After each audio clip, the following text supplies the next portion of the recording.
autoridade de uma hamutuk nem nulo recém hito uma queda estragos de desastre natural deve acontecer no município Sanulo e a semana coto.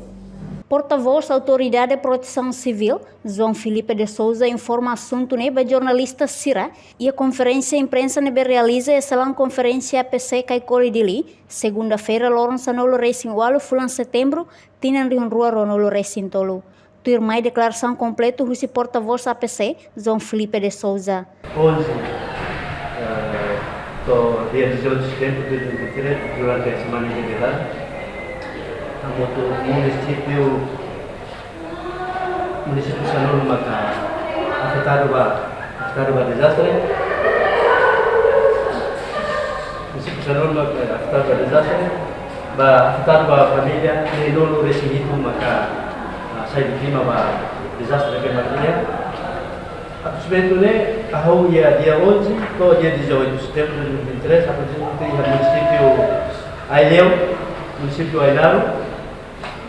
Ainaro, município Balcão, município Governaro, município Dili, município Hermela, município Lauten, município Mequissá, município Manatuto, no município Viquete.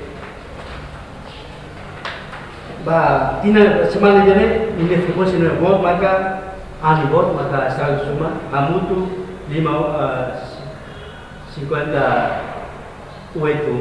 casa uma 58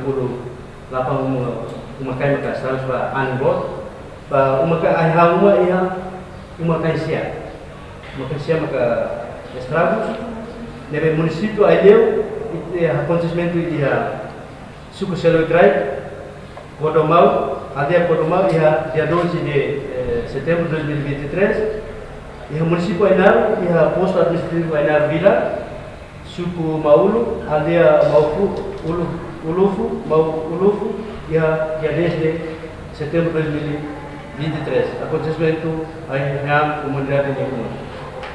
E o município Baucau, o posto administrativo Baucau Vila, suku Samalar, dia Festou, acontecimento dia 4 de setembro de 2023.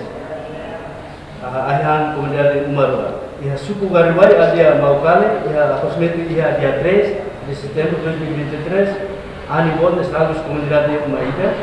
E posto administrativo Kelecai. Suku Lapuliu, dia Lapu Dala. E acontecimento dia 11 de setembro de 2023. Anibon, estragos comunidade Umaida. Reportagem Epifânia de Carvalho, Televisão Timor Post. Janela informação ba Emahoto. Atual informação atual diagliu kita halua.